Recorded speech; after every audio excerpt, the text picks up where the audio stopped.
This is Brooklyn Bridge, City Hall Station in Manhattan, New York. The Brooklyn Bridge and New York City Hall are just a short walk away. The 4, 5, and 6 trains run through this station, with the local 6 turning back north here. The 4 and 5 trains operate as express trains north of this station, stopping at every station south. This station has 2 platforms and 4 tracks. The 4 and 5 trains use the inner 2 tracks, while the 6 train uses the outer 2 tracks. Transfers to other lines on the same platform are convenient. Since this is the terminus of the 6 line, this platform only has signs for the 4 and 5 lines on the express side, while the adjacent platform has signs for the 4 and 5 lines on the express side and the 6 line on the local side. The New York subway operates 24 hours a day. It's 4 a.m. now, so there's no one around. In the mornings, evenings, and during the day, it gets quite busy with transfer passengers, and the station is surrounded by buildings and other structures, so it's quite busy. It would seem easier for trains turning back to use the inner tracks, but the 6 line forms a loop on the south side of the station, and it turns back under the tracks that continue south. Because the loop line bulges on both sides, using the outer tracks is preferable to avoid interference with other tracks. When a 6 train leaves the station, it reverses direction when it returns. The 2 names for this station, Brooklyn Bridge and City Hall, are treated differently.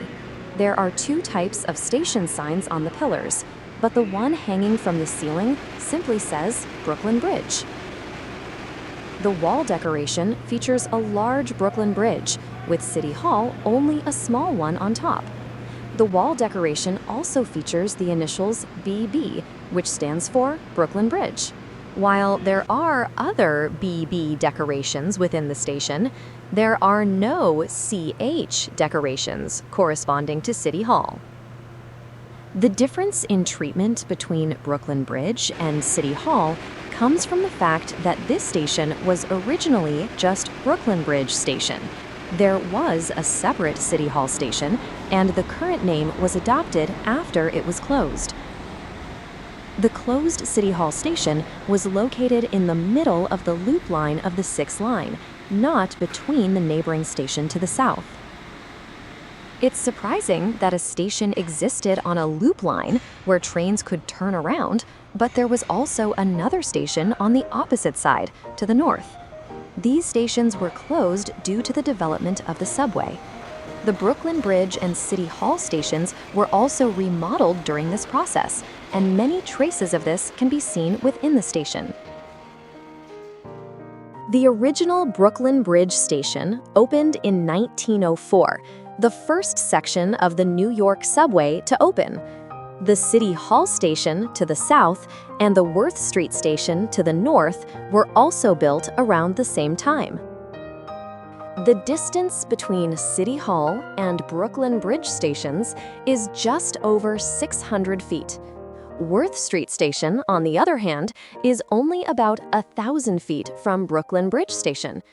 The earliest subways were intended to replace streetcars, so the stations were frequently established to attract passengers, which is why the stations are so close to each other. City Hall Station was located here. It is located in the middle of a sharp curve with a radius of 147.25 feet, and the gap between the platform and the trains is only about 23.6 inches at its widest point.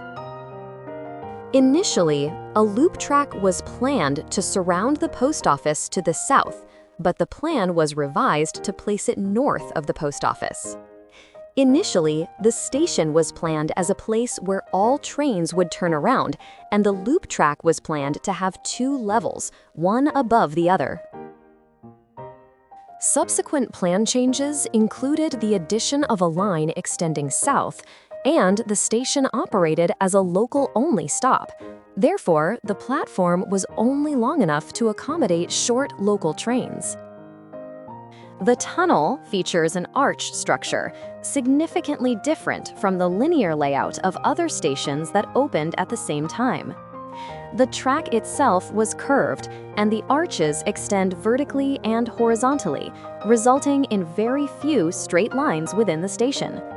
The ticket gates were located on the mezzanine level, slightly higher than the platforms, and were connected to the platforms by a wide staircase.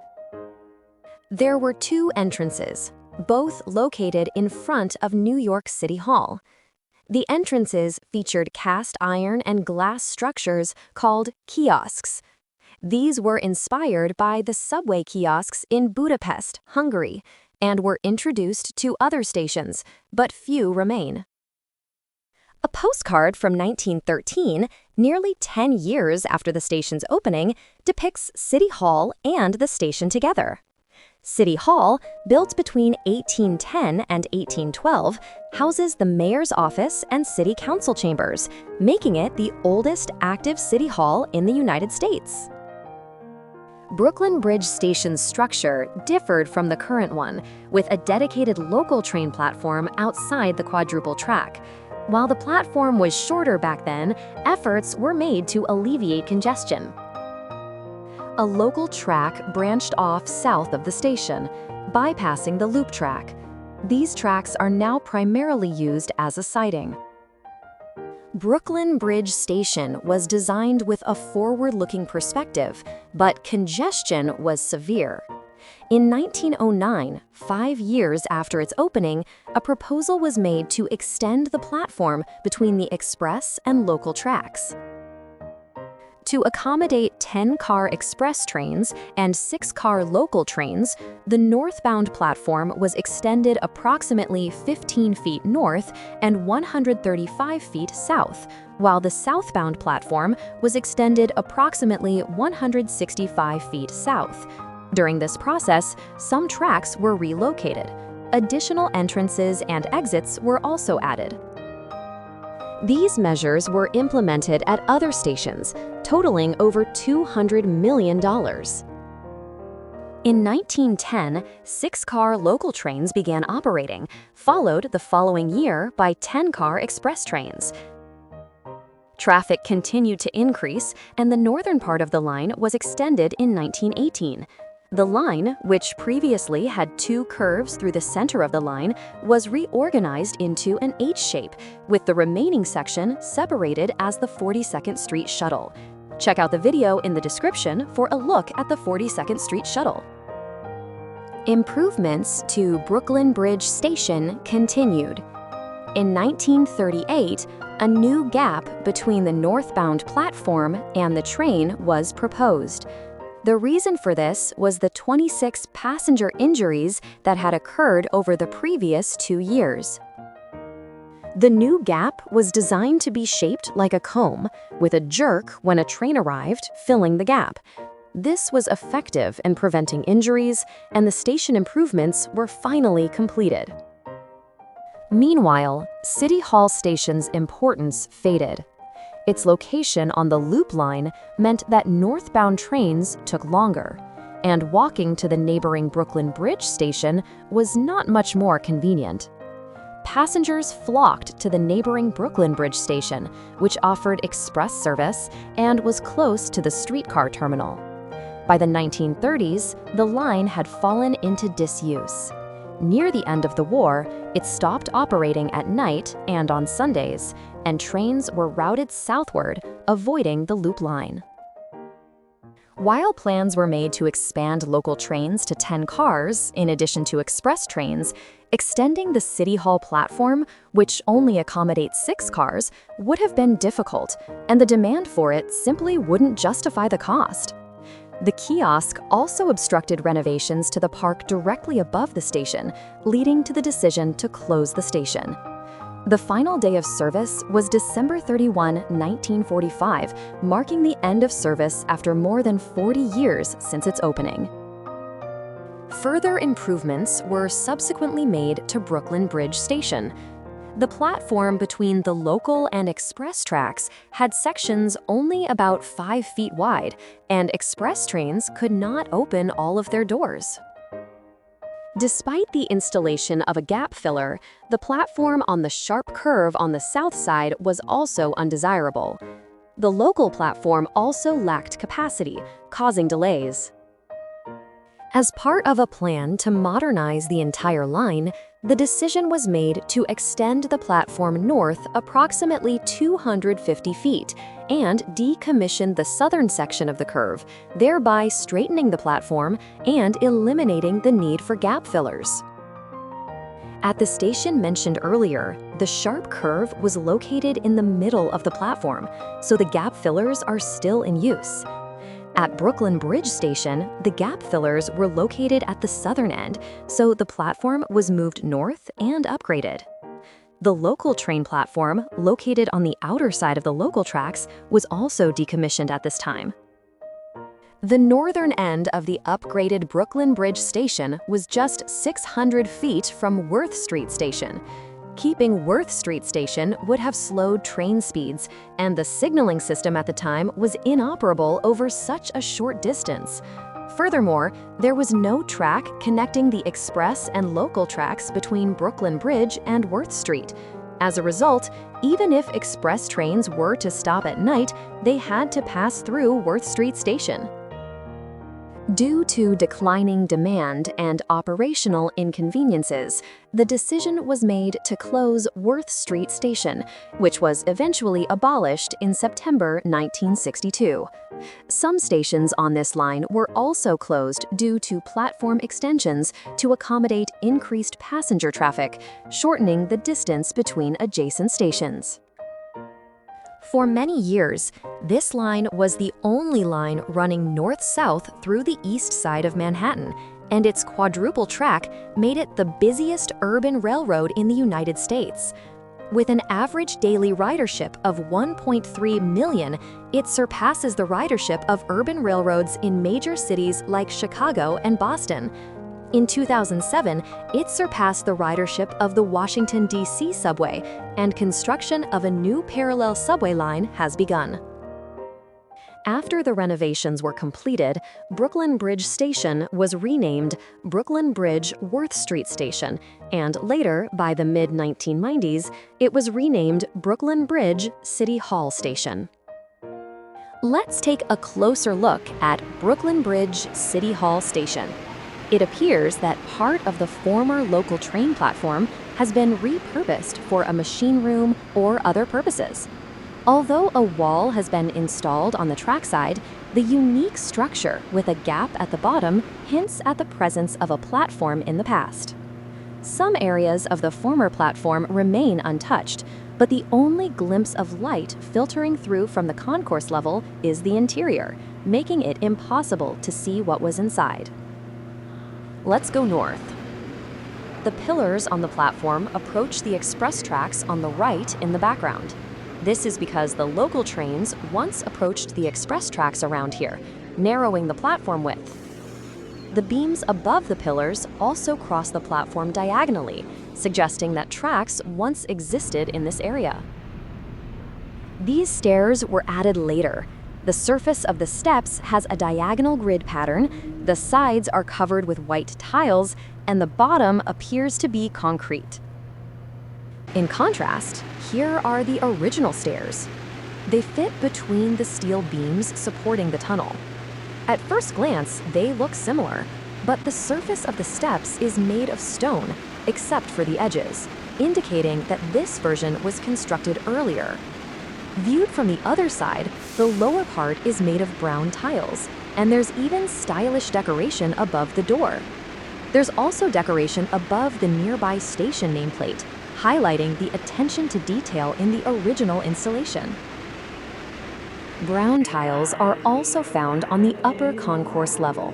The area on the right is where the station first opened, while the walkway that stretches further back along the tracks is a later addition. Return to the platform and continue north. From here, the platform has been extended with a gentle left curve. The track also becomes lower as you go further back. Looking at the wall, you can see that it slopes downwards quite a bit, making it unsuitable for a platform. It's clear that the platform was extended there as a result of a sharp curve during station improvements. In this area, the pillars are closer to the local track on the left. This is where the tracks connecting the local and express tracks used to be. Because erecting many pillars where the tracks once were would have been difficult, they were grouped into a single row. While you might think there are 2 rows of pillars at the very back, there's only one on the right, the express track. The row of pillars on the local track side approaches the tracks and ends just before the end. Various modifications were made after the station opened, and traces of this can be seen everywhere. The station's structure is roughly symmetrical, so the adjacent northbound platform is similar. Around here, the structure between the 2 express tracks changes. It's a little hard to tell because the ceiling is arched, but the area in the foreground on the right is inside the station, so the ceiling is high, while the area in the background on the left is a normal tunnel, so the ceiling is low. The previous shot shows rats, a fairly common presence on the New York subway. That's them. As shown in the 42nd Street shuttle video released recently, poison bait is being used to exterminate them, but eradication is still a long way off. Here's the south side of the station. The abandoned platform remains, and the gap-filling materials remain, covered in dust. Let's go above ground. This entrance appears to be from the original line. At the time, there were platforms on both sides of the local tracks, so the entrance is a little far from the ticket gates. The elevators were added later, and the building design is modeled after the kiosks that once stood there. The remains of 2 abandoned stations, Worth Street Station and City Hall Station, remain. Since underground stations often do not allow for the platforms to be demolished and refilled, they often remain. The remains of Worth Street Station can be seen from the train window. This is a video from a train arriving at Brooklyn Bridge City Hall Station. The platform is partially illuminated, and the stairs and other structures are visible. As you can see, there is graffiti covering the walls. The New York subway operates 24 hours a day, and this section is no exception. Because it's close to the Brooklyn Bridge City Hall Station, some people travel through the tunnel to Worth Street Station and graffiti there. There's a swing-out door at ground level with the words "Subway, keep clear" written on it. There appears to be a passageway below that leads to the platform. City Hall Station facilities remain. Over 120 years have passed since the station opened, and the post office building south of City Hall has disappeared and been incorporated into the park. Parts of the entrances and exits have been removed, and few remain. These are also within the security zone in front of City Hall, so access to them is limited. Those are apparently the remains of a skylight that let light into the station, and it's unclear whether light can still be seen there. There's another identical one, and its angle reveals the curvature of the platform. Nearby, there are remains of the station's entrance and exit. It's between a fence and parking lot cars, so the exact structure is unclear. It is a mysterious facility, obscured by a fence even when viewed from the opposite side of the road. In 1965, City Hall was considered as a possible site for a transportation museum. However, due to safety concerns due to its proximity to City Hall, the project was ultimately shelved. Another abandoned station reopened as a transportation exhibit center, later becoming the New York Transit Museum. Even after its closure, the station occasionally hosted tours, and in 1979, it was used for the 75th anniversary of the subway. In 1979, it was designated a City Historic Landmark, along with 11 other subway stations. The City Landmarks Preservation Commission, established in 1965, recognizes and protects buildings of architectural and historical significance through regulations. The main reason for its establishment was the demolition of the old Penn Station building in central New York and its replacement with Madison Square Garden. Subsequent proposals to redevelop and utilize the site have been shelved, all due to its location. In 1998, the impact of terrorist attacks overseas led to a deterioration in public safety around City Hall, leading to the suspension of tours of the former station for several years. In 2004, the station was listed on the National Register of Historic Places, an official federal listing of structures deemed worthy of preservation due to their historical or artistic significance.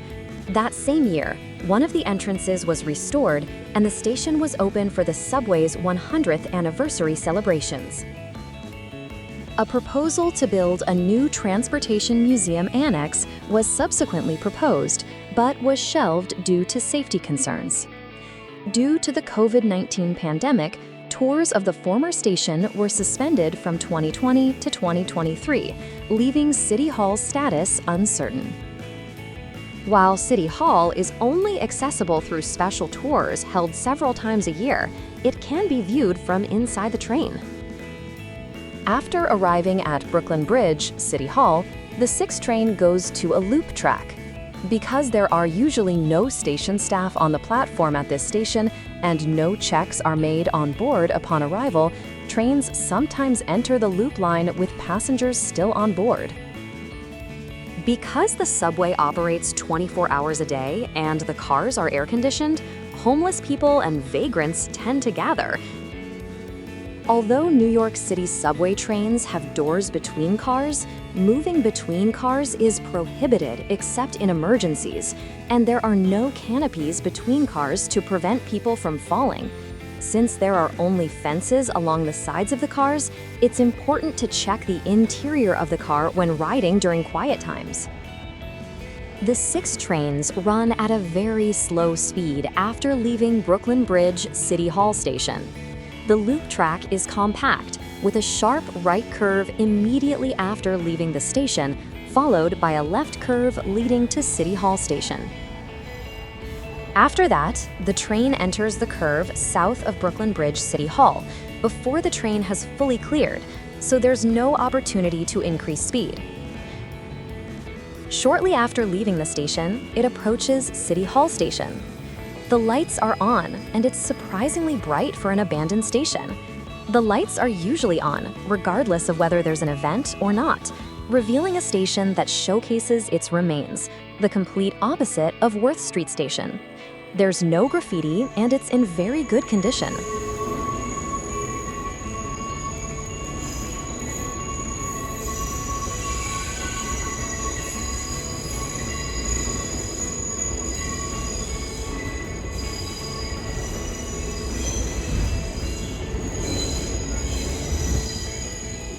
The park directly above is City Hall Park, one of the larger parks in the city center. There is also a plaque for the abandoned road that was located north of the post office, and the fountain is a relaxing spot where people gather from the surrounding area at lunchtime. There are also wild squirrels, creating a peaceful atmosphere. It is easily accessible from major stations in the city center, so why not stop by and check it out? Thank you for watching.